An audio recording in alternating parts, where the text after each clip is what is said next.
할렐루야. 우리는 다시 우리 창세기 말씀으로 또 돌아와서 하나님께서 어떻게 이제 구원 역사를 이루어가는지에 대해서 요셉 파트를 함께 좀 살피고 있습니다.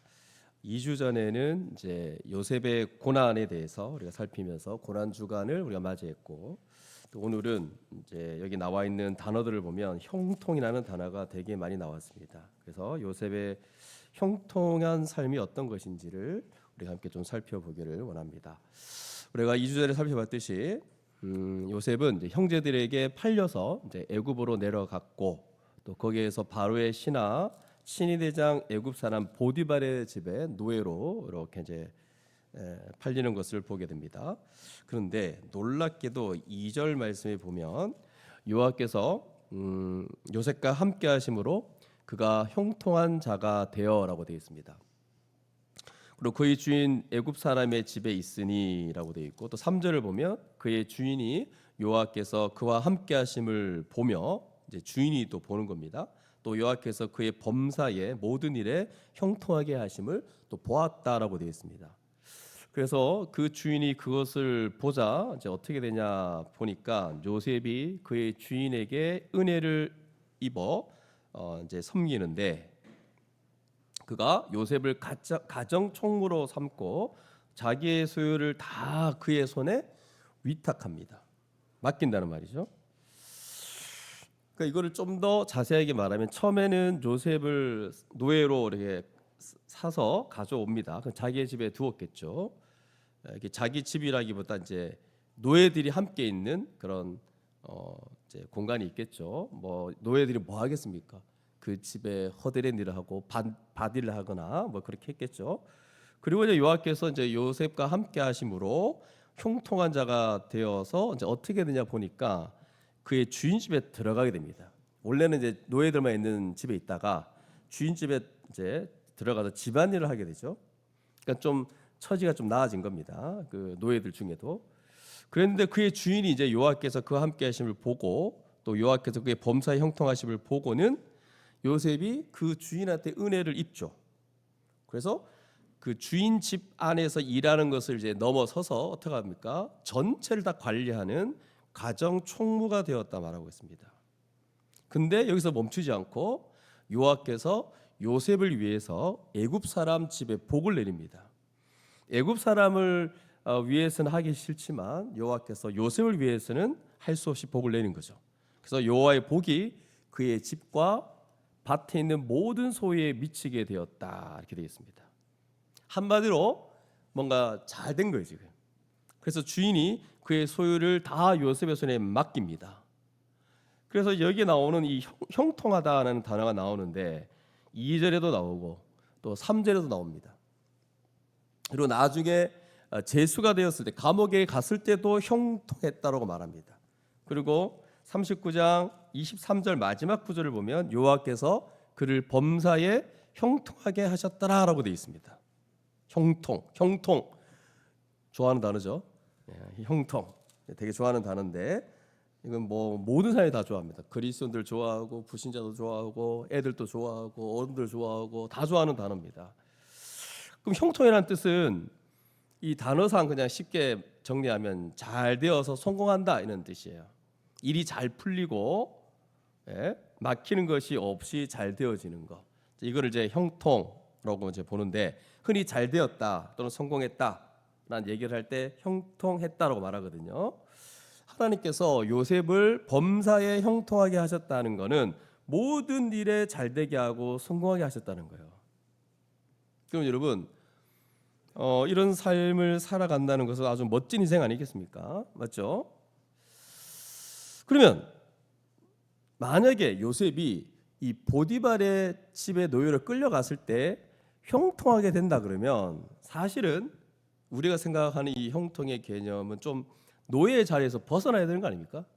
그리고 보디발을 물리치고 뭔가 본인이 주인이 된다든지 뭐 이 정도 돼야 사실 형통이라는 단어를 쓸만한데, 형통했는데 어떻게 됐죠? 집 밖에서 일하는 노예였다가 집 안에 들어온 노예가 되는 정도. 그리고 또 단순히 집에 있는 노예일 뿐만 아니라 가정 총무가 된 것. 그러니까 그러니까 노예들 안에서는 좀 잘 되는 그 정도였거든요. 그러나 본인은 여전히 그냥 노예에 불과한 것이고, 그 가정 총무가 되니까 여호와께서 요셉을 위해서 보디발의 집에 복을 주시고 여호와의 복이 그의 집과 밭에 있는 모든 소에 이제 미치게 한 거예요 지금. 그러니까, 맞죠? 그러니까 정작 본인은 별거 없죠. 그냥 노예입니다. 그냥 조금 형편이 나아진 거. 근데 보디발은 잘 되는 그런 형통함이었다는 거. 하지만 어쨌든 보기에 좋습니다. 맞죠? 뭔가. 그래서 이 구약 성경에는 이제 신약 성경처럼 영적인 복들이 어떤 것인지를 다 드러내거든요. 신약 성경에 보면 하늘에 속하는 모든 신령한 복이 그리스도 안에 이루어졌다 하면서 확 드러내잖아요. 근데 구약 시대에는 이게 이제 그냥 가시적인 물질적인 복으로만 그 복을 드러낼 수밖에 없습니다. 한계가 있는 거죠. 그래서 이 아브라함 때도 봤지만 하나님의 백성으로 말미암아 주변에 있는 사람들이 복 받는 것으로 보통 나타내죠. 그래서 이제 이런 식으로 요셉을 통해서 주변 사람이 보디발의 집이 복을 받는 것을 이제 보게 됩니다. 요거. 그리고 이제 뒤에 넘어가면 이제 요셉에게 근데 한 가지 좀 하나의 약점이 있었습니다. 이제 그게 뭐냐면 하나님의 은혜 가운데 살아가긴 한데 그 약점 중에 한 가지가 뭐냐면 용모가 빼어났다는 거예요. 그리고 아주 아름다웠다는 거예요. 이게 여러분 이게 좋은 게 아닙니다. 약점입니다, 여러분. 여러분 잘생긴 분들 조심하세요. 예. 안 되면 이게 약점. 못생겨야 됩니다, 여러분. 전혀 미혹이 없는 삶을 살 수 있습니다. 여러분 다들 좋겠네요. 예. 그래서 이제 왜 그러냐면 주인의 아내가 그를 유혹하고 계속 건드렸는데 이제 결국은 그 일 때문에 같이 자자 그러는데 그 미혹을 물리쳤죠. 결국 그 일 때문에 주인의 아내가 이제 모함을 해서 결국은 이제 감옥에 들어가게 되는 상황. 그래서 이제 어떻게 되냐면 노예살이에서 그대로 이제 감옥살이로 이어지는 거거든요. 근데 요셉은 여전히 형통한 자였다 이렇게 말해요. 그래서 그 뒤쪽에 보면 여호와께서 함께 하시며 그에게 이제 또 인자를 더하세요. 헤세드. 인자를 더하시기 때문이다라고 돼 있어요. 그래서 요셉이 형통하여 보디발이 그랬던 것처럼 감옥 안에서도 또 간수장에도 호의와 신뢰를 얻게 됩니다. 자, 제가 오늘 본문을 굵직하게 이렇게 딱 정리했어요. 그러면 이제 우리가 본격적으로 좀 살펴보기 원하는데 이 본문에 나와 있는 내용을 봤을 때 하나님은 요셉이 어떤 환경에 있든 함께 하시고 모든 일에 형통하게 하십니다, 여러분. 이거 분명히 나타나 있어요. 형통하게 하셨다니까. 맞죠? 그러면 이 형통이 어떤 것인지에 대해서는 이 단어 자체는 잘 되는 거, 성공하는 거라고 말하지만 그 성경에서 말하는 형통은 뭔지를 지금 제가 결론적으로 말하진 않고 나중에 가서 이런 게 하나님이 이제 제시하는 형통이구나 하는 것을 여러분들이 결론적으로 오늘 말씀을 마칠 때쯤에 좀 여러분 인식하면 좋겠다는 생각이 듭니다. 그러면 어쨌든 하나님께서 함께 하시고 복 주시고 형통케 하셨는데 우리가 질문할 수 있는 게 뭐냐면 왜 그렇게 하셨냐 이거죠. 요셉의 뭘 보고 그렇게 하셨나? 뭔가 이유가 있나? 이렇게 생각할 수 있어요. 물론 이제 요셉은 아주 괜찮은 인물이라고 알 수 있습니다. 우리가 앞에서 살펴봤지만 요셉은 어려서부터도 이렇게 형들을 이렇게 막 지도하고 또 이렇게 감독할 정도로 그런 이제 정직하고 신실했고 또 야곱이 믿을 정도로 하나님의 언약에 대한 이해를 갖고 있었던 자. 그리고 또 뒤쪽에 보세요. 하나님 앞에 죄를 짓지 않기 위해서 애쓰고 이렇게 막 노력했던 그런 신실한 자였어요. 그럼에도 불구하고 하나님이 요셉을 형통케 하시고 사용하시는 것을 그런 이유 때문에 형통하게 했다, 복을 줬다 하기에는 좀 어려운 면이 있다는 거예요. 물론 그런 것도 중요한 이유가 되겠지만 근본적으로 얘기를 할 때 이런 얘기를 풀어갈 때는 좀 그렇게 보기 어렵다는 거예요. 왜 그러냐면 우리가 이미 앞에서 봤던 유다는 어떻게 된 겁니까, 여러분? 우리는 이미 유다를 38장에 살펴봤는데 유다의 인생은 하나님이 형통케 하시는 인생 아닙니까? 맞죠? 여러 가지 일들이 있긴 했지만 결국 그는 자녀를 이을 수 있었고, 그 다음에 하나님의 백성의 한 지파의 수장이 되었고, 그리고 그 유다 가문에서 누가 나왔습니까? 예수 그리스도까지 나왔어요. 뭐 그리스도까지 오지 않더라도 유다 왕국의 왕들이 그 자손에서 배출되었고, 뭐 다윗, 솔로몬 다 그런 인물입니다. 그렇게 보면 사실 요셉보다 길게 보면 더 형통한 사람이 유다예요. 근데 우리가 이미 살펴봤듯이 유다에게 어떤 신실함이 있었나요? 없었습니다. 유다는 오히려 엉망이었습니다. 가나안 사람과 어울렸고, 자기 아들도 가나안 사람과 결혼시켰고, 하나님의 언약 백성으로서 그 언약을 이해해서 대를 잇게 하는 일들이 아주 무지했고 소홀했어요. 이렇게 생각해 볼 때 유다는 신실한 사람이 아니었습니다. 그럼에도 불구하고 어떻게 유다는 형통하게 되었고 그렇게 하나님의 백성으로서 구속사에서 큰 역할을 감당했느냐 말이죠. 아주 엉망이었던 사람이었거든요. 그래서 2절을 보면 여호와께서 요셉과 함께 하심으로 그가 형통한 자가 되어 그의 주인 애굽 사람의 집에 있었다라고 얘기를 할 때 요셉이 뭐 신실했다든가 하나님을 불러 예배를 했다든가 이런 얘기가 나오지 않습니다. 그냥 애굽으로 갔는데 그냥 노예로 있었는데 하나님이 함께 하셨다 이 얘기만 나오는 거예요. 그러므로 하나님은 왜 함께 하셨는지, 왜 형통케 하셨는지에 대한 이유를 찾을 수가 없다는 거예요. 그러므로 우리는 이 전체 이 이야기의 흐름 속에서 하나님이 왜 요셉과 함께 하시면서 그를 끝까지 지키시고 인도해 가셨는가의 그 원인과 이유를 찾는다면 지금 하나님이 요셉에게 시키실 일이 있었다는 걸 우리는 우리가 뭔가 시킬 일이 있다는 것을 우리는 알 수 있습니다. 그게 뭐냐면 요셉을 지금 어디로 보내야 됩니까? 애굽에 보내서 뭘 준비시켜야 됩니까? 여러분 이미 아시죠? 이미 이제 TBS를 해봐서 나중에 7년 대기근이 왔을 때 그의 백성을 구원하는 그 역할을 하게 했다는 거예요. 아버지와 형제들을 구원하는 그 역할을 감당하도록 하나님이 그의 인생을 계획하셨다는 거예요. 그건 요셉이 나중에 깨닫게 되죠. 그래서 나중에 뭐라고 고백합니까? 여기에 보내신 분은 형들이 아니라 하나님이십니다 라고 얘기하죠. 그 형들을 만나서 고백하는 것을 우리가 알 수 있습니다. 그러므로 왜 하나님이 함께 하시며 형통케 하시냐면 하나님이 그 역할을, 이 자기 언약 자손을 돕는 그 역할을 감당하게 하시려고 그를 사용하고 계시고 그를 인도하고 계신다라고 말할 수 있다는 거죠. 그러면 요셉은 왜 그런 일을 감당하게 되었는가라는 질문도 또 할 수 있겠죠. 첫 번째로 왜 형통하게 되었는가?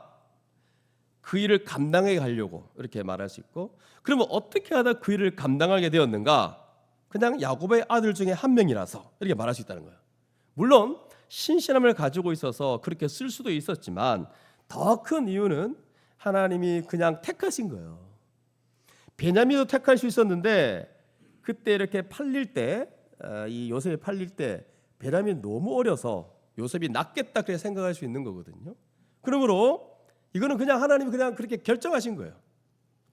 그리고 우리가 이미 앞에서 살펴봤듯이 요셉한테 집중하지 말라 그랬어요. 여러분, 우리가 유다 얘기를 했고 유다는 나머지 형제들의 대표라고 얘기했잖아요. 그래서 보면 그런 관점에서 보면 이제 그 나중에 요셉을 만났고 온 가족이 다 모였을 때 나머지 형제들의 삶도 하나님이 지켜 주셔가지고 그들에게 자녀가 있어요. 그리고 그들이 그렇게 가나안 문화에 휩쓸렸음에도 불구하고 그래도 하나님의 백성으로서 독립성을 유지했고, 결국 어떻게 되냐 보니까 야곱을 중심으로 한 70명이 요셉으로 인해서 애굽 땅에 이주하게 되는 은혜를 누리게 되는 거예요. 우리가 지금 요셉의 인생을 막 살피다 보니까 요셉이 잘 됐냐 뭐 어떻게 했냐 이렇게 얘기를 하겠지만 요셉보다 더 중요한 거, 하나님은 야곱에게 약속하신 바가 있어요. 내가 너로 큰 민족을 이루게 하겠다. 근데 이건 야곱에게 있는 게 아니라 누구에게도 약속한 겁니까? 아브람, 이삭에게도 약속한 거죠. 하나님이 택하셔서 하나님 나라를 주시고 그 나라를 이루시겠다는 그 약속을 지금 신실하게 하나님께서 이루어가고 있다는 이 맥락에서 우리는 제대로 이해할 수 있게 되는 거예요. 그러니까 우리는 측량할 수 없는 하나님의 이 특별한 섭리 가운데 지금 이 야곱 가정의 인생들이 막 펼쳐지는 거고, 그래서 하나님이 요셉에게도 함께 하시고 그 다음에 누구에게도 함께 하시겠습니까? 당연히 야곱과 그 나머지 11 형제에게도 함께하고 계신다는 것을 우리는 알 수 있는 겁니다. 그래서 우리가 요셉은 좀 괜찮은 형제라고 보지만 나머지 형제는 좀 엉망이었어요. 우리가 이미 알고 있듯이 특별히 그 형제들이 자신의 동생 디나의 사건 때문에 세겜에서 한 일을 보면 그들은 정상적으로 뭔가 하나님의 백성의 품격, 인격, 순종함 이런 걸 지녔다고 말할 수 없습니다. 그럼에도 불구하고 하나님은 끝까지 버리지 않고 끝까지 인도하시는 거예요. 그래서 이런 하나님의 함께 하심은 개인의 어떤 자질, 개인의 어떤 능력 이런 거 상관없다는 거예요. 그분이 택하시고 정하셔서 그의 나라를 이루어 가신다는 거예요. 그런 측면에서 우리 인생도 정말 위로를 받을 수 있는 거죠. 하나님이 부르신 모든 사람을 하나님 나라의 그 사역과 사업에 다 사용하고 있다는 사실입니다. 어느 누구도 이런 일에 있어서 무가치하거나 아무것도 맞지 않는 사람이 없다는 거예요. 여러분, 이 얘기를 교회에서 저도 많이 했고 저도 어릴 청년 때 많이 들었는데 그렇게 많이 하지만 잘 안 믿기로 유명한 말씀 중에 하나예요. 그 왜 그럴까요? 여러분 한 사람 한 사람은 너무나 귀합니다. 하나님 나라에 귀하게 사용하실 겁니다 할 때 그냥 선언적으로 그냥 저 공중에 흩어버리는 말씀으로 받아들이더라고요. 왜 그럴까요? 열등감이 많아서 그러나? 자존감이 무너져서 그러나? 자기를 사용할 거라 생각 안 하는 거예요. 내 같은 자를 자꾸 이런 게. 그러니까 우리가 자꾸 이 세상에 탁월하고 능력 있는 자들 이런 것들이 너무 눈에 가 있어 그래요. 근데 여러분 하나님 나라의 세계에서는 그렇지 않습니다. 누구든지 키가 작던 우리 오준이네요. 발음이 잘 안 되든 상관없습니다, 여러분. 오준이 너무 잘하는데. 여러분 신경 쓰지 마세요, 오준. 온라인으로 듣고 있죠? 신경 쓰지 마세요. 키가 작던 몸집이 크던 그 누구도 무가치하거나 아무것도 맞지 않은 사람이 없다는 거예요. 맞지 않은 사람 없다는 다 맞는다는 거예요. 그러니까 달란트 이렇게 얘기할 때 달란트는 내 인생과 상관없다 이렇게 말할 수 있는 사람은 아무도 없다는 거예요. 그러니까 여러분 이 얘기를 좀 받아들이세요. 여러분 교회에서 아무리 얘기해도 안 받아들입니다. 우리 중에 그냥 여기에 이렇게 던져지듯이 내버려진 사람 아무도 없습니다. 저 백경험이라는 저 사람을 구원하려고 하는데 옆에 김민념이가 끼어든다든지 이런 거 아니에요. 구원하다 보니까 한 명 더 늘어난 거 이런 거 아니에요. 쟤는 누구지? 그냥 들어와라 이런 거 아니에요. 이렇게 말할 수 있는 사람 아무도 없단 말이에요. 하나님이 한 명 한 명 다 소중하고 귀하게 여겨 부르시고 그리고 그 한 명 한 명 다 가치 있게 그 역할들을 맡겨주신다는 거예요. 아멘 안 나오잖아요. 봐요. 그러면 요셉이 왜 이런 일을 겪고 마지막 총리까지 되었을까? 우리는 보통 요셉 이야기를 할 때 이 총리에 주목하는데 제발 총리를 머리에서 좀 던져버리십시오. 총리는 중요하지 않습니다. 핵심이 뭐냐? 총리가 돼서 뭘 했냐는 거예요. 하나님의 언약 백성을 구한 거예요, 여러분. 그리고 그 하나님의 언약 백성을 구원한 거 말고도 애굽 전체 인근 나라 전체의 영향력이 갔죠. 그럼에도 불구하고 핵심은 뭐냐? 하나님의 언약 백성을 구한 거예요. 우리도 마찬가지입니다, 여러분. 하나님 나라의 현신 교회, 하나님의 백성을 위하고 구원하고 온전케 하시는 그 일에 우리를 사용하신다는 사실을 기억할 수 있기를 바랍니다. 이걸 아주 소중하게 여겨야 됩니다. 나중에 우리 생을 돌아볼 때 막 우리 삶을 이게 정산하면서 마감할 수 있다면 좋은데 우리가 그럴 수 있겠습니까, 여러분? 갑작스럽게 어떻게 될 수도 있고 그래서 유언도 못 남기고 마지막에 자기 인생을 반추할 여유도 없이 주님 너무 사랑해서 급하게 가는 분들도 많고 그런데 어쨌든 우리 인생을 반추하고 돌아볼 수 있는 시간이 있다면 진짜 하나님께 한번 물어볼 수 있을 것 같아요. 정말 하나님이 우리를 뭘 보실까? 우리가 생각할 때는, 많은 사람이 생각할 때는 그저 나이가 되었을 때 내 인생을 잘 살아왔나라고 돌아보는 그 기준이 얼마나 성공했는지, 뭐 세속적인 기준이죠. 얼마나 사회적인 명예를 얻었는지, 또 돈을 얼마나 모아서 지금 그래도 자산이 얼마나 있는지, 이런 것들을 다 자기 인생을 설명하는 거고, 이걸 잘 살았다라고 얘기하는 건데, 세상 사람들은. 근데 우리는 이거 가지고 잘 살았다 얘기할 수 있겠습니까? 참된 신자들은 이런 게 아닙니다, 여러분. 절대. 만약에 주님 이제 만나게 될 텐데, 주님 만났을 때 주님이 만약에 그런 거 보고, 야, 돈 많이 벌었구나, 진짜 좋은 집 얻었구나, 너 역시 내 제자다, 내 꿈이었지만 내가 그거 못했는데 넌 해내는구나, 그렇게 우리한테 말씀하겠습니까? 주님이 평가하신 게 뭘까? 많은 사람 살렸구나, 많은 사람 온전케 했구나, 내가 너희를 사랑했듯이 너도 작은 소자 하나 무시하지 않고 사랑했구나, 이렇게 평가하시지 않겠습니까? 이거 갖고 우리의 그동안의 인생을 돌아보는 거예요. 얼마나 사랑하는 지체를 돌봤고 지체대로 온전케 했으며, 얼마나 복음을 가르치고 전했는지, 얼마나 교회를 온전케 세우려고 애쓰는지, 그런 걸로 다 평가를 받는 거거든요. 그래서 하나님 이런 것 때문에 함께 하시는 거예요.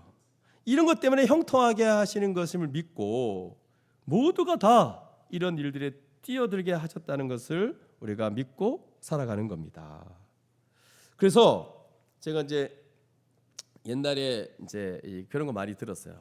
저 중국을 달라 그러고, 되게 좀 믿음의 스케일이 큰 사람들을 많이 봤어요. 근데 뭐 그것도 필요하겠죠, 그런 사람도. 근데 사실 일단 옆에 있는 한 사람한테 시작해야 됩니다. 옆에 있는 지체들을 제대로 돌보기로 작정하고 사랑하기로 작정하고, 옆에 있는 그 지체를 섬기기로 작정하는 그 순간부터 참아야 되고 절제해야 되고 수고해야 되고 돈을 들여야 되고, 그때부터 인생을 쓰기 시작한다는 겁니다. 물론 이제 그 범위가 이제 몇 명, 또 교회를 넘어서서 또 뭐 여러 교회를 포함하거나 이런 차이들이 나겠지만, 그럼에도 불구하고 결국은 하나님의 백성, 하나님 나라와 관련된 그 일에 우리의 인생이 사용될 수 있다는 겁니다. 그걸로 평가되어집니다, 여러분. 아직 여러분 중에 허황된 그런 허황된 걸 갖고 있나요? 뭐 멋지게 뭐 인생 되기를 원하고, 뭔가 크게 사용돼서, 이 크게 사용되는 게 뭔가 많은 사람들한테 뭔가 인정받고 이런 거 생각합니까?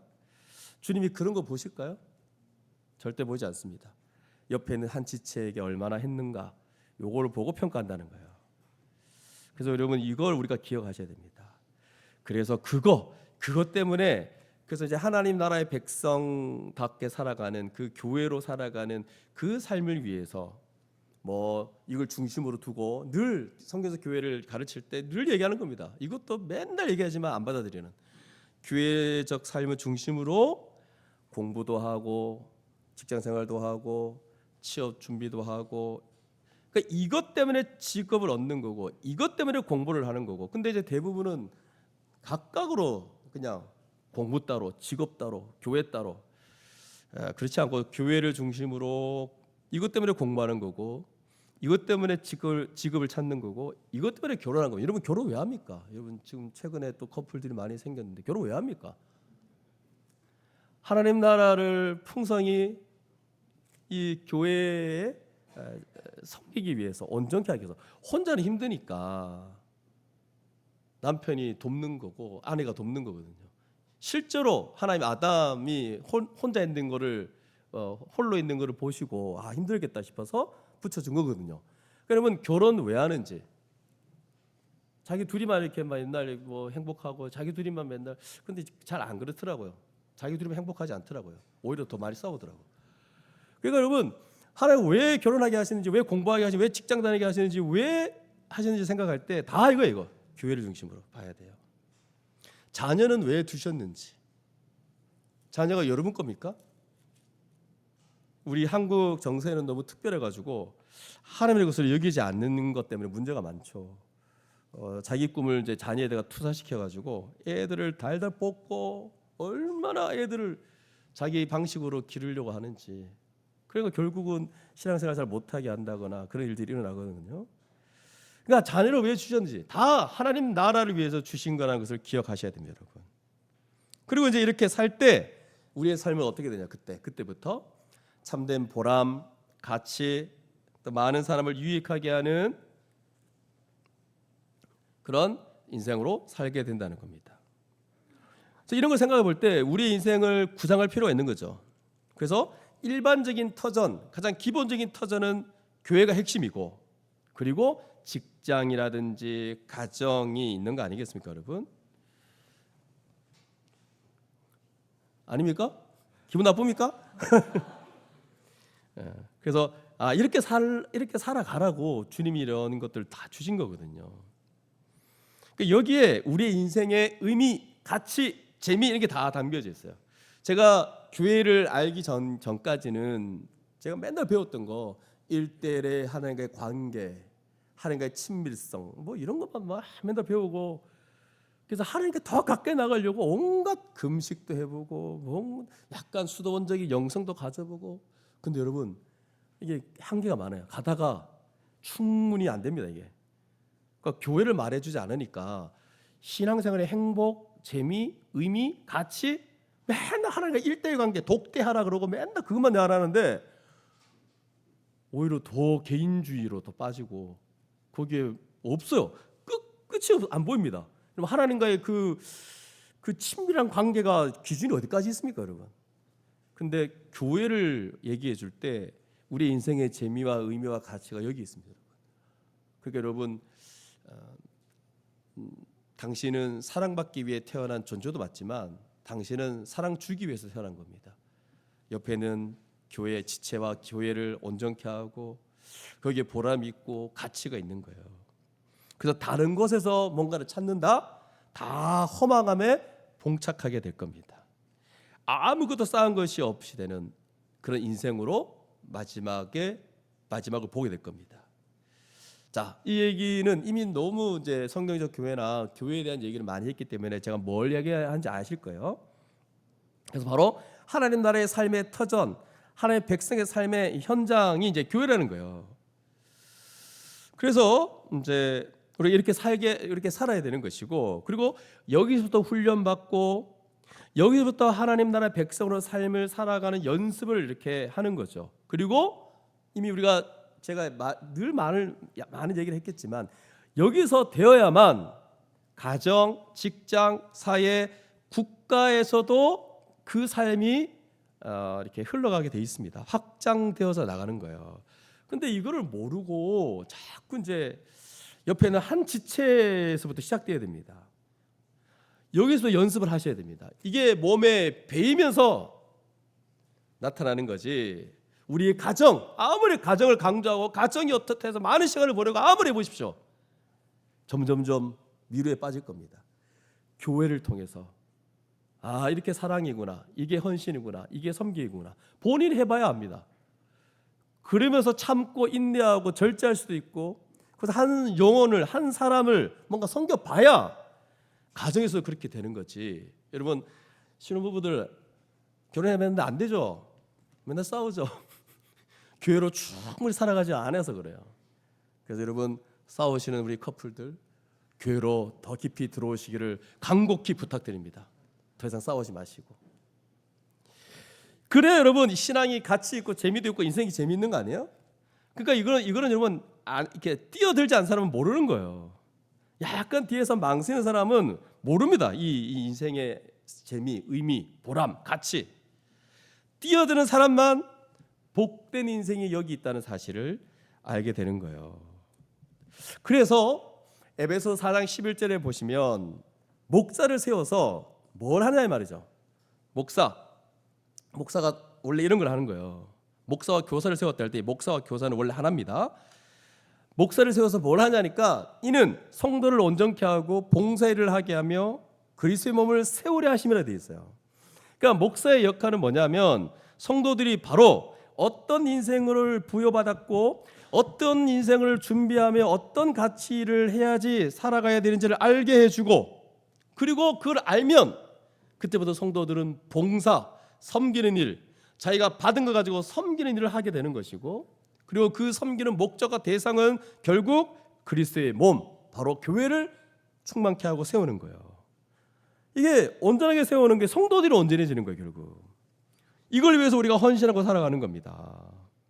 구약시대 이것이 바로 아브라함, 이삭, 야곱의 가족, 그리고 나중에는 이스라엘 나라, 이게 하나님 백성의 대상이 구체화되는 거 아닙니까? 그러면 신약시대에는 참 이스라엘, 참 하나님의 백성, 참 하나님이 부르셔서 그 앞에 두신 참 칼, 에크레시아, 바로 교회로 형상화된 거예요 지금. 그러므로 이런 거예요. 다 교회적인 삶을 우선시 여기고 여기서부터 출발하고 하나님의 신실한 백성으로 살아가는 거예요. 여러분, 이 교회를 통해서 우리가 형성되어야 됩니다. 여기서 섬기고 여기서 배우고. 그래서 이 교회는 세상의 원리로 살아가는 게 아니에요. 여러분, 주님 재림하시면 이루어질 그 다음 세상의 원리로 이 교회 안에서 살아가야 됩니다. 이 세상 사람들은 절대로 죽었다 깨어나도 알지 못하는 그 일을 우리가 하는 거예요. 세상은 강자들, 탁월한 자들, 높은 자들, 이런 자들만 인정받는 세상이에요. 교회는 완전히 뒤집어집니다. 역전. 약한 자를 섬기는 자가 높아진다 그래요. 이 세상 사람들은 절대로 아까워서 내놓지 못하는 자신의 소유, 인생 전체를 교회는 여기다 내놓고 함께 사용하며 함께 쓰는 거예요. 없는 사람은 나눔을 받고, 이러면 좀 받는 거를 좀 이렇게 익숙해졌으면 좋겠어요. 기브앤테이크라 생각하는 사람이 많던데 아닙니다. 여러분, 받을 수 있어요. 여러분, 받으세요. 받으면 막 견딜 수 없는 사람이 있어요. 그러니까 받으세요. 여러분, 부담 없이. 나중에 주면 됩니다. 그래서 부한 자들은 가난한 자들 나눠주는 거예요. 이게 고린도후서 말씀에 공평해지는 나라다 그래요. 공평해지는 세상이다. 이게 교회에서 이루어져야 됩니다. 그런 세상을 여기서 만들어 가야 됩니다. 여러분, 그 세상을 본 적도 없고 성령으로 말미암아 이루어진 이 교회 안에서 우리는 보게 됩니다. 세상 사람들은 전혀 알지 못하는 그 삶을, 그 인생을 바로 교회를 통해서 살아가는 겁니다. 그래서 여러분, 우리가 어떻게 살아야 된다고요? 사랑 주기 위해 살아가야 됩니다. 그래서 이 생일날 우리가 보통 왜 태어났냐 할 때 생일 때마다 불러줘야 됩니다. 왜 태어났니? 다른 사람을 위해 살아가라고 태어났지, 이렇게 말해줘야 돼요. 그래서 그 삶을 살기 위해서 우리에게 능력도 있고 시간도 있는 거예요. 만약에 자기만을 위해서 살아가고 또 자기에서 약간 벗어나면 자기 가족만을 챙기고 만약에 그렇게 살아간다? 태어난 이유가 없습니다. 여러분, 솔직히 그건 너무 소모적이고 낭비하는 인생입니다. 하나님이 명백히 주신 것들을 낭비하고 하나님이 주신 그 달란트를 다 땅에다 파묻고 살아가는 삶이거든요. 불신자라면 상관없습니다. 불신자는 원래 그래요. 자기 밖에 몰라요. 자기 가족. 근데 우리는 이렇게 하나님이 부르심을 받고 이 교회로 모였는데 불신자와 방관한 삶을 살아간다. 하나님의 주신 달란트, 은사를 완전히 땅에 파보들었고 사용하지 않는 거예요. 그러니까 여러분, 이걸 두고 어떻게 참된 인생이라고 말할 수 있냐 말이죠. 그래서 두 가지, 교회를 온전히 세우고 복음을 전하는 삶을 살아갈 수 있기를 바랍니다. 그러면 여러분, 이렇게 하나님께서 함께 하시고 또 형통케 하시고 또 이렇게 우리를 이끌어 나가시는 삶의 방식이 뭐냐 했을 때, 그 방식은 바로 2주 전에 살폈던 고난입니다. 여러분, 이 땅에서는 주님이 고난 가운데 걸어가셔가지고 영광이 이룬 것처럼 우리도 똑같이 그 주님의 그 길을 걸어가야 된다는 거죠. 그러므로 어떤 신자의 삶에도 고난이 없이 영광을 얻는다거나 죽음 없이 생명을 이루는 삶은 하나도 없습니다. 사도 바울도 날마다 죽노라 얘기할 정도로 그 그리스도의 고난과 죽음에 참여하는 삶을 살았어요. 그것도 자기 자신을 위해 잠시 고생한다 그런 거 아니었어요. 잠시 고생해서 투자한 다음에 나중에 이득을 얻는 게 아니고 다 다른 사람을 위한 인생을 살다가 당하는 고난이었어요. 다 뭐냐면 이거 예수 그리스도가 걸어가신 그 길을 걸어간 거예요. 요셉도 그런 거죠. 저는 형통하다는 말에 속아서 요셉이 인생이 잘 풀렸다 얘기하는데 그래봐야 노예였어요. 노예. 주인이 한마디 하면 자신의 의지, 자신의 생각 하나도 상관없이 그 일을 다 따라하고 그 일만 해야 되는 게 노예였어요. 종으로서의 자기 인생 없는 종으로서 그 인생을 살아가는 거 바로 노예. 그게 요셉이었어요. 근데 요셉이 부럽다고요? 한번 그렇게 살아보실래요, 여러분? 2주 전에 말했지만 자그마치 11년 팔려갔을 때가 17살, 총리가 되었을 때 30살, 13년의 기간이 있었어요. 감옥에 2년 정도 있었다 보면 나머지 11년 혹은 10년 반 정도는 노예로 있었어요, 여러분. 노예로 팔려가지고 그 비참한 삶을 살아가다가 주인의 집에 들어가서 집안일을 하고 또 집안일을 하다가 눈에 띄어서 가정총무가 되고 이런 거 전체 11년이었어요. 우리는 1년도 못 견디고 낙심할 수밖에 없을걸요. 그래서 여러분 이 요셉 파트를 보면서 단순하게 그냥 애쓰고 노력하면 나중에 하나님이 총리되게 하신다 이런 메시지 아닙니다, 여러분. 애쓰고 노력하는 게 그냥 TV 보고 싶지만 안 보고 책에서 공부했다 이 정도면 애쓸 수 있겠죠. 지금 노예로 팔려가 있다니까요, 여러분. 우리 시대에 노예가 없어가지고 이게 지금 잘 안 나오는 것 같은데 우리 중에 종처럼 살고 있는 사람이 있나요? 그건 좀 다가올 건데 종도 없잖아. 이게 이제 뭔지 모르는 거예요. 근데 지금 확실한 거는 비참한 인생을 살아갔다는 거예요. 망가진 인생을 살아갔다는 거예요, 여러분. 희망을 가질 수 없는 그런 인생. 애쓰면 뭔가 나아지겠다 하는 게 하나도 없는 상태. 인간의 기본적인 인권, 권리를 누릴 수 없는 상태. 그런 상태로 전락해서 아무것도 있지 않는 그 상태. 그래서 이제 근데 그 출발점이 형제한테 팔린 거예요, 지금. 그러니까 이건 뭐라고 말할 수 없는 그런 과정이 있는 겁니다. 그래도 요셉이 산 거예요, 이렇게. 근데 이 형통이라는 말에 속아서 요셉처럼 살고 싶다 이렇게 한다는 것은 진짜 하나님이 그의 인생을 다루어서 어디로 끌고 가시는지 전혀 이해하지 못하는 거예요. 그 요셉의 인생의 그 끝을 보면 감옥이에요, 감옥. 요셉은 이 모든 과정을 견뎌낸 겁니다. 참 요셉은 참 대단하죠. 그 당시 교회도 없는데 맞죠? 혼자 이렇게 어떻게 이렇게 잘 지냈는지 이해할 수가 없습니다. 13년간 이렇게 지냈다 얘기를 하는데 근데 여러분 요셉의 인생을 보면 특별한 게 없습니다. 그냥 열심히 일한 것 같아요. 뭐 특별한 게 안 나와요. 열심히 일한 것밖에 없어요. 그러니까 이제 그 주인이 막 위탁하고 맡기고 재반 사물을 요셉이 처리하게 만들어줘. 그러니까 결과를 보지 않아도 괜찮다 할 정도로 신뢰한 거예요. 그러니까 열심히 산 거예요, 그냥.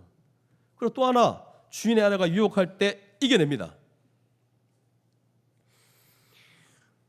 보통 이 두 가지밖에 없어요. 지금 특별한 게 없어요, 요셉 인생에.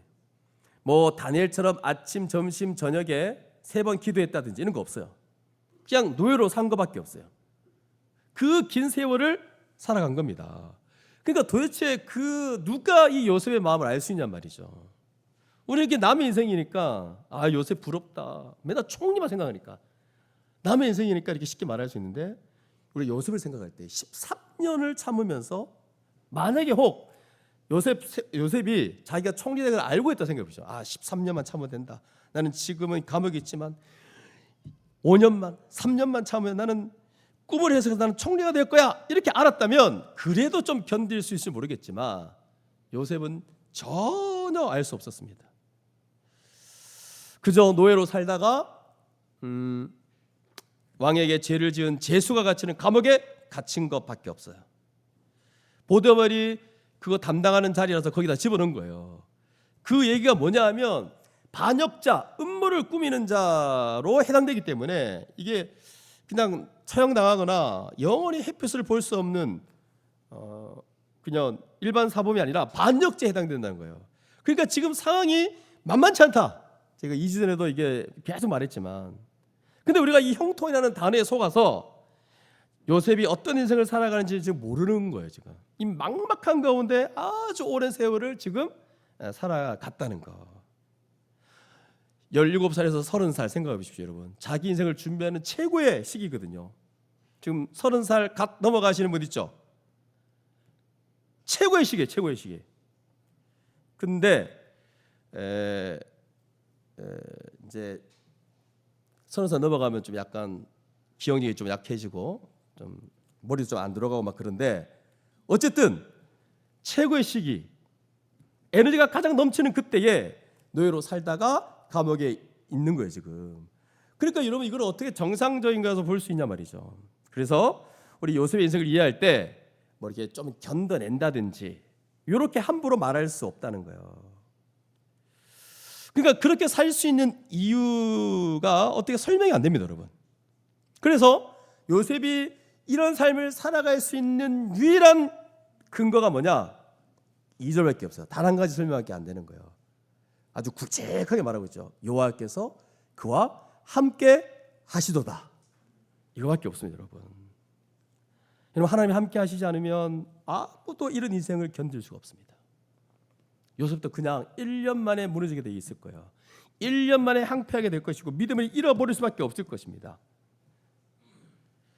그러나 우리가 이런 어려운 인생이라 할지라도, 고난 가운데 있다 할지라도, 우리가 결국 이것을 이겨내고 진실한 믿음의 사람으로 결국 때가 되어지면 하나님이 쓰실 때 쓰임받을 수 있는 그 이유가 뭐냐? 요셉처럼 하나님이 함께 하시고 도우시기에 가능한 거예요, 여러분. 지금 우리 교회에 계신 나이가 드신 어르신들의 삶을 돌아볼 때 권사님을 비롯해서 거기에 뭐가 우리 어르신들의 잘남이 들어가겠습니까? 뭐 고난을 이겼다. 나는 괜찮아, 난 괜찮은 사람인데 주님께 쓰임 받았다. 누가 그렇게 말하겠습니까? 이런 고난을 막 이겨냈다고 무용담처럼 누가 그렇게 얘기하겠습니까? 우리 어르신들의 이 간정 속에, 삶 속에 보면 다 허덕이고 힘들고 어떻게 해야 될지 몰랐는데 하나님이 함께 하셔가지고 우리 어르신들의 삶을 일으키고 그 하나님의 그 도우심 때문에 이렇게 지금까지 오신 거예요. 그래서 요셉의 삶을 우리가 볼 때 이게 어떻게 가능한가? 아니 이건 맨정신으로 가능할 수 없는 그 세월입니다. 그 오랜 세월 동안 그 고난의 노예로 어떻게 살아갈 수 있을까? 어떻게 이렇게 자기 자리에서 묵묵히 이렇게 자기 일을 감당하고 살아갈 수 있을까? 여러분, 그 어떤 것도 설명이 되지 않습니다. 이거는 하나님이 함께 하심 밖에 없습니다. 함께 하시면 하나님이 도우신다는 거죠. 그렇기 때문에 여러분, 우리 모두가 겁내지 않았으면 좋겠습니다. 우리가 어떤 인생을 살지 모릅니다. 하지만 분명한 것은 하나님이 우리를 위해 쓰실 거라는 거예요. 근데 고난이 있을 거라는 거예요. 그 뒤에 거 없으면 좋은데. 그리고 우리를 준비시키고 때가 되면 하나님이 뜻 가운데 우리를 사용하실 거라는 겁니다. 이 모든 과정 속에 근데 하나님이 함께 하신다는 거예요. 그리고 우리 인생을 쓰게 되신다는 거예요. 결국 이렇게 된 다음에 마지막 41장 가서 하나님이 본격적으로 사용하시기를 시작하시는데 결국 그게 뭐냐면 총리가 되는 거잖아요. 그러므로 그때까지 요셉의 인생은 그냥 믿고 기다리는 것밖에 없었어요. 아주 막막했을 거예요. 근데 우리도 동일하게 평범한 일상을 살아갑니다. 그리고 요셉처럼 고난을 당하기도 합니다. 요셉은 지독한 고난이었잖아요. 그런데 39장 40장에 보면 요셉이 이렇게 물어본 적이 없어요. 하나님 앞에 하나님이 내게 어떤 일을 시키려고 이 과정을 보내게 하십니까? 이렇게 묻지 않습니다. 이런 거 전혀 물은 적이 한 번도 없어요. 다만 41장에 보면 나 억울하게 여기 끌려왔으니까 좀 나를 좀 내보내 달라고 그냥 본인의 기본적인 욕구만 가지고 있었을 뿐입니다. 아마도 요셉은 하나님이 함께 하시는 걸 보고 그 함께 하심에 힘을 얻고 언제가 하나님이 나를 지키시고 보호하셔가지고 언제가 그 일을 이루실 거다, 나를 돌보실 거다, 그런 믿음만 가지고 요셉이 이렇게 살아왔을 것이고, 그리고 그가 나중에 총리가 되어서 형제들을 만났을 때에 하나님이 내게 은혜를 베풀어 주셔서 이렇게 나를 사용하시는구나 라고 요셉은 분명히 생각했을 거예요. 그래서 하나님이 함께 하시고 그를 형통케 하셔가지고 이제 그도 복도 누리게 되는 것이고 또 주변 사람도 복을 누리게 되는 거. 그래서 여러분, 이거를 저는 단순화시킬 필요가 있다고 생각하는데, 그러면 이렇게 오래 기다리게 하시고 그리고 이런 고난을 겪으시게 하시는데 이런 시간들을 통해서 하나님께서 관심을 가지신 게 무엇일까? 좀 단순화시켜 말한다면, 첫 번째는 왜 이런 힘든 고난의 시간을 보내게 하셨을까 했을 때 하나님이 관심 갖고 있는 게 뭐냐면요, 첫 번째, 요셉을 하나님 닮은 자로 변화시키는 것.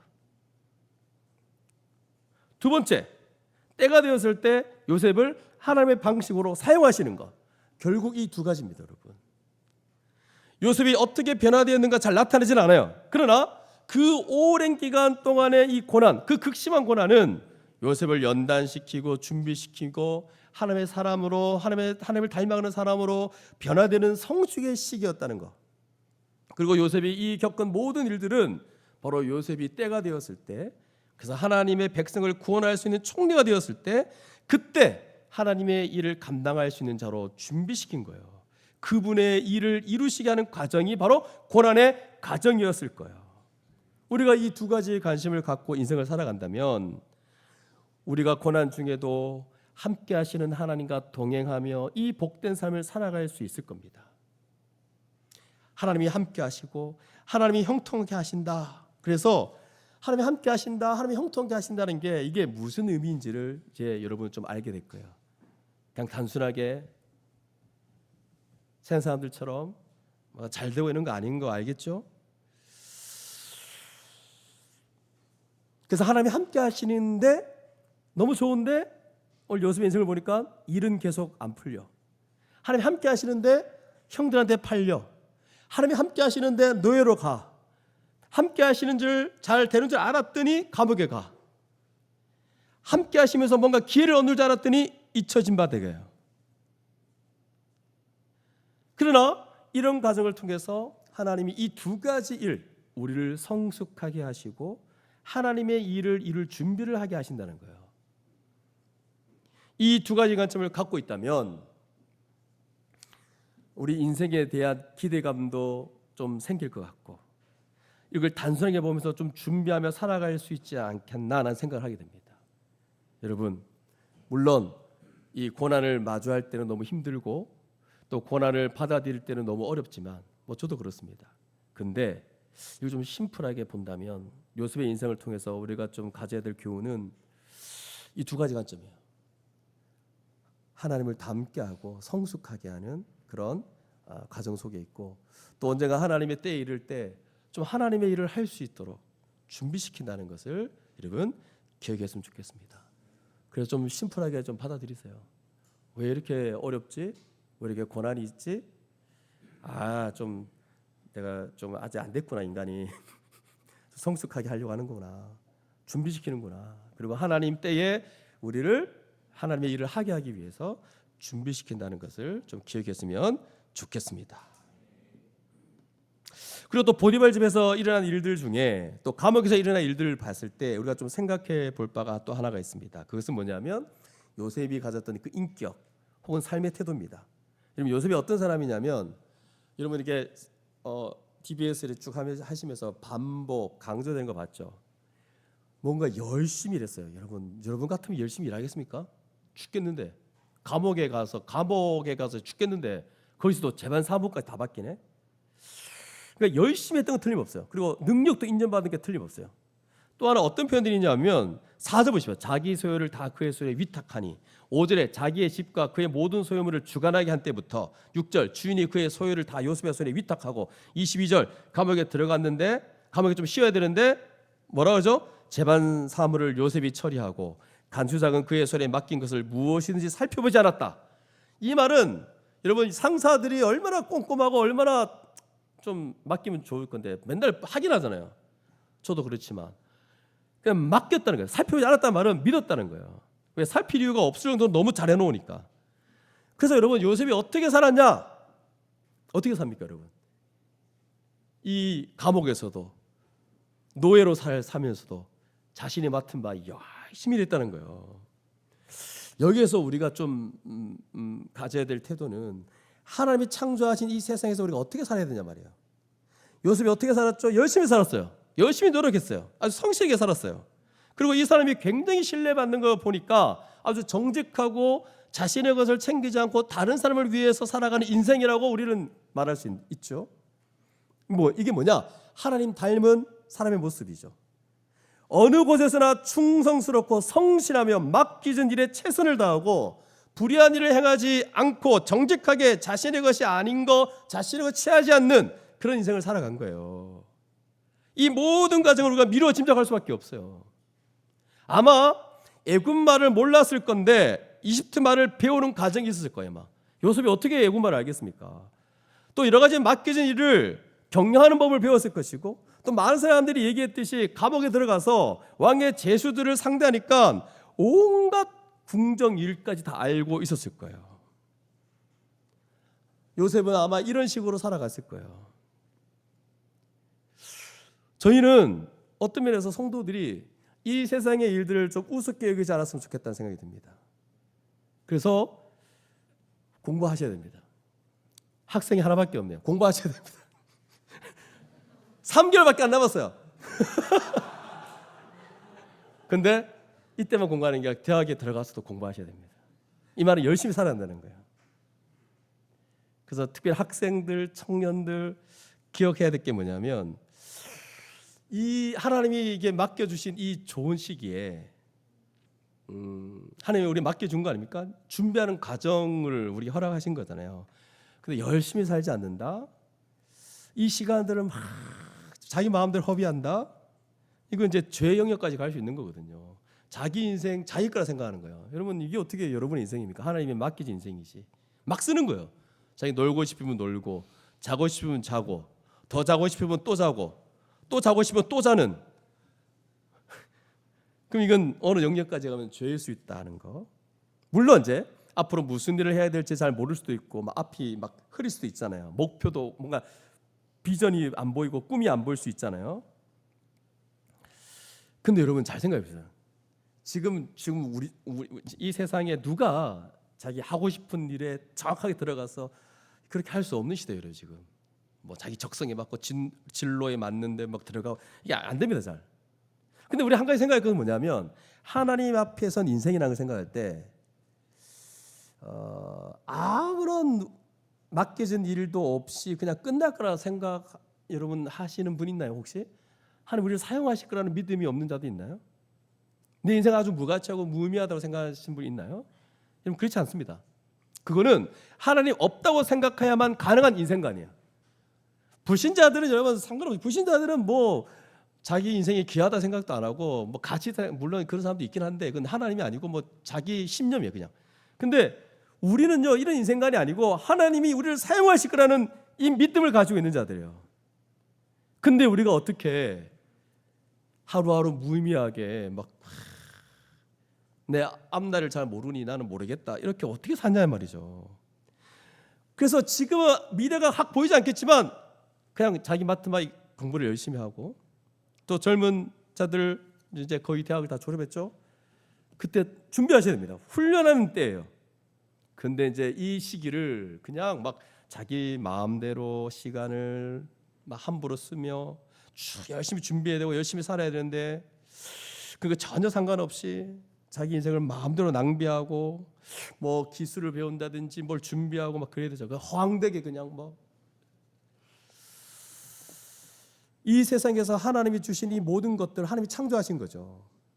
악한 것 다 빼놓고는 하나님이 창조하신 거예요.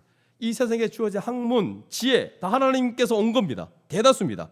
그리고 하나님이 모든 걸 이용해서 주의 일을 이루시게 될 겁니다. 그래서 이런 것들을 배우는 일에 소홀하지 않는 거예요. 우리가 그저 기도하고 성경만 보고 되는 게 아니라 그 말씀도 공부해야 되겠지만 주의를 또 공부하고 주의를 감당하며 살아갈 때 우리의 일상도 그렇게 살아가야 돼요. 다른 것도 배우고 해야 한다는 거죠. 그래서 여러분 많은 인생을 살아보신 분들은 알겠지만 제 같은 경우도 그렇습니다. 제가 이제 뭐 신학으로 목회의 길을 이제 오기까지가 27, 28에 결정하고 이렇게 갔는데 그 전에 20살에서 28살까지 제가 뭐 돌아가시겠더라고요. 뭘 해야 될지, 뭐 어떻게 살아야 될지. 제가 이제 이 지금 목회하고 저는 상관없는 제 전공 아시죠? 가축옷 뭐 이런 거 약간 뭐 이런 거 연구하는 섬유 쪽, 섬유공학 이쪽에 죽는 줄 알았습니다. 맨날 화학 원소 외우고 하나도 모르겠는데 수업도 재미없고 진짜 다른 데로 갈까? 4년 내내 옮길까? 그 고민하고 맨날 그렇게 지냈거든요. 근데 지금 생각해 보니까 그렇게 제가 이제 그 4학년 시절에 논문도 적고 학점도 메꾸고 여러분 학점은 진짜 1, 2학년 때 완전히 그냥 0점대로 다 깔았거든요. 그리고 학점도 메우고 거기다가 신대원 준비까지 하고 이 세 가지 종합 세트 세 가지 논문, 학점, 신대원 시험까지 올 패스했잖아요. 열심히 했습니다, 여러분. 열심히. 근데 이제 지나서 보니까 그게 전혀 필요 없는 게 아니라는 거죠. 아마 여러분도 그런 과정들이 있을 거예요. 내가 지금 이 일을 왜 하고 있지? 안녕하세요, 뭐 이런 일을 하잖아요. 내가 지금 뭐 하고 있지? 대접하는 일도 하고 뭐 내가 뭐 하고 있지? 그 제가 우리 아이들한테 넌 꿈이 있니? 이 말을 못 하겠어요. 저도 꿈이 없었거든요, 어릴 때. 근데 시간이 지나고 나서 보니까 그런 과정과 그런 일들이 전혀 의미 없냐? 있습니다, 여러분. 있습니다, 분명히. 이런 인생의 하나하나의 과정들이 무의미하게 그냥 주어진 게 아니고 그냥 주어진 게 아니라는 거예요. 그냥 우리를 그냥 학교에 던져놓고 그냥 직장에 던져놓고 그래가지고 그게 인생에 아무 쓸모없는 기간이라 볼 수 없다는 거예요. 학교든 직장에서 아주 단순하고 반복적인 일을 하고 있든 그냥 무의미한 시간이 아니라는 거예요. 아니면 집에서 육아를 하든 육아할 때 가장 우리 엄마들이 우울함이 오죠. 내가 지금 뭐 하고 있나? 내가 일을 하고 결혼했나? 이익 하면서 남편 욕하고 막 그러잖아요. 그 육아 자체도 의미 없는 일이 아니라는 거예요. 이게 노예라 할지라도 재수라 할지라도 우리가 생각하는 것보다 정말 하나님 보시기에 우리에게 주어진 가정이라면 그곳에서 우리가 해야 할 일이 있는 거고 그런 인생을 잘 살아가야 한다는 겁니다. 그러므로 오늘 이 본문을 이제 마무리하면서 우리가 기억해야 할 것은 세 가지예요. 하나님이 우리의 인생을 두고 사용하신다는 걸 정말 믿으시기 바랍니다. 그리고 주님이 우리를 사용하신다는 걸 믿고 인내하면서 일상을 신실하게 살아가야 되고 그러면서 교회적인 삶을 살아가고 그 시작은 바로 옆에 있는 지체들에게 어떻게 도움을 줄까? 이때부터 이제 시작되는 거예요. 이걸 늘 하면서 살아갈 수 있기를 바라고 두 번째로는 죄를 짓지 않는 겁니다. 하나님이 기뻐하시지 않는 일들을 안 하는 거예요. 요셉도 내가 어떻게 하나님께 죄를 지으리요? 이렇게 말한 것처럼 신실하게 회개하면서 죄와 싸우면서 일을 꾸준히 해나가는 거예요. 그리고 마지막으로 열심히 주어진 이 시간에 최선을 다해서 준비하며 살아가는 것. 이게 무슨 의미가 있을까? 이거 공부해서 뭐하나? 미적분 이거 뭐 하면 뭐하나? 무슨 의미가 있겠냐? 지금 내 직장에서 내가 이거 하는 건 무슨 의미가 있겠냐? 하지만 그냥 열심히 살아가는 거. 그냥 자기 인생에 하나님이 두신 거를 기억하고 최선을 살아가는 거. 근데 여러분, 우리가 이렇게 살아야 되는데, 근데 이제 보통 있잖아요. 보통 이 파트죠. 39장의 파트. 제가 뭐 저번에 청소년 설교 준비하면서도 이제 뭐 많이 참고하고 했었는데, 보통 이 구절을 이 본문을 갖고 와서 뭘 말하냐면 꿈꾸는 자 요셉이라고 말해요. 그러니까 타이틀이 되게 좋죠. 꿈꾸는 자 요셉. 되게 좀 세련되고 멋있는데 그래서 꿈을 가자는 거예요. 근데 꿈을 갈 때 자기의 적성 같은 거 살피면서 결국 그걸 사용해서 꿈을 이루어 갈 거니까 꿈을 가져라 이렇게 말해요. 그러니까 이제 요셉처럼 어려운 고난의 가정이 있잖아요. 근데 그거를 완전히 그냥 약화시킵니다. 뭐 이런 거죠. 놀 때 놀지 못하고 공부하고, 뭐 TV 보고 싶을 때 TV 보지 않고 공부하고, 이런 거 요거로 말합니다. 그래서 열심히 공부하면, 청소년 메시지겠죠. 청소년들을 향하는 메시지. 열심히 공부하면 끝날 때가 되면 너를 높은 지위에 올려서 하나님이 너를 뭐 사용하실 거야. 영향력 있는 그런 신자가 될 거야. 이렇게 그 정도의 메시지. 도대체 여기에 그런 얘기가 어디 있습니까? 뭐 요셉의 적성이 뭐 감옥에 있거나 이런 겁니까, 여러분? 적성이 이런 거예요? 뭐 요셉이 언제 스스로 하고 싶은 일을 살펴가지고 이건 내 적성에 맞을 거야 하고 꿈을 꿨습니까? 여러분, 요셉은 나중에 알게 되겠지만 자기가 꿈꾼 것도 몰라가지고 이거 이미 앞에서 봤죠. 아버지하고 형들한테 얘기했다가 미움을 더 받잖아요. 사랑하는 아버지도 왜 이 얘기를 하지? 뭐 이상하게 생각했잖아요. 여러분, 절대 요셉은 꿈꾸지 않았어요. 하나님이 꿈을 주신 거예요, 여러분. 그게 이해도 안 됐죠. 그가 왜 이렇게 살아야지 몰랐습니다. 도리어 하나님이 그 인생에 주신 목적을 이루시기 위해서 뭐 노예도 팔리기도 하고 감옥에 막 집어 넣으신 것도 있고, 그냥 요셉은 그게 꿈을 이뤄가는 과정인지에 대해서 잘 몰랐어요. 더군다나 요셉은 어려움이라는 게 그냥 뭐 놀고 싶을 때 공부하고 뭐 그런 정도? 인간적인 갈등을 좀 겪는 거? 그런 거 아니었어요, 여러분. 계속 말하지만 노예였어요, 노예.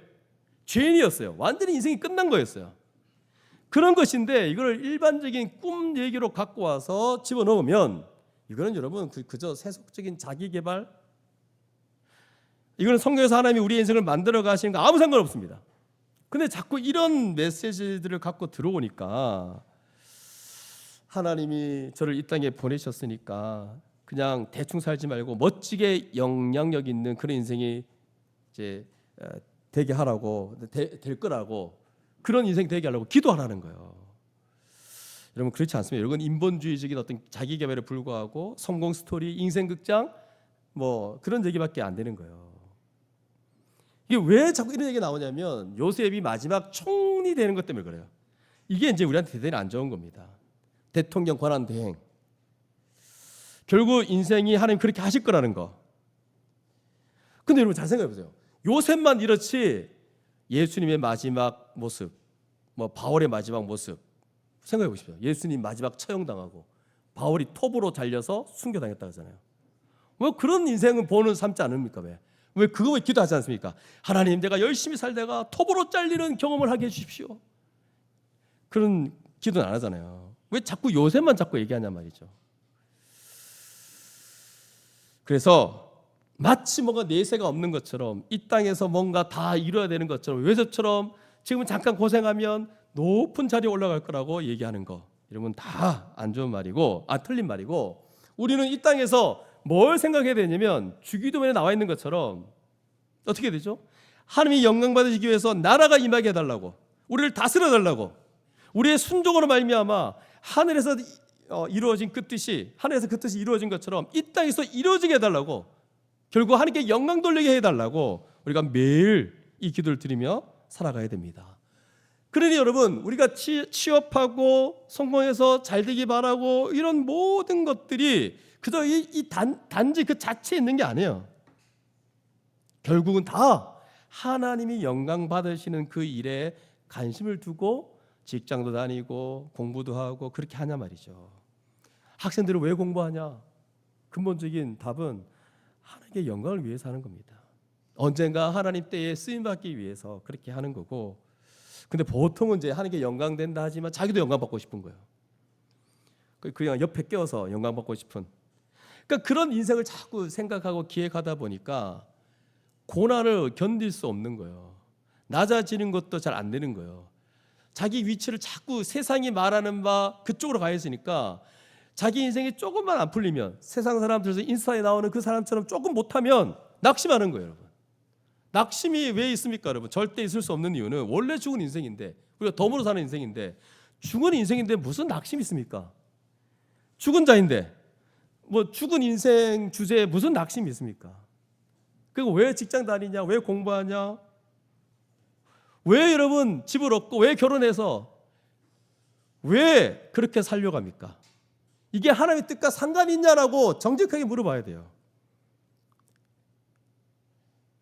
포장하지 말고 정말 정직하게 자신의 여러분의 인생 전면에 두고 정직하게 내가 이렇게 살아가는 이유가 뭔가? 왜 내가 이런 방식으로 직장 다니고 돈을 벌고 가정을 이루고 시간을 사용하고 이런 거 다 하나님의 뜻과 무슨 상관이 있는가 물어보셔야 됩니다.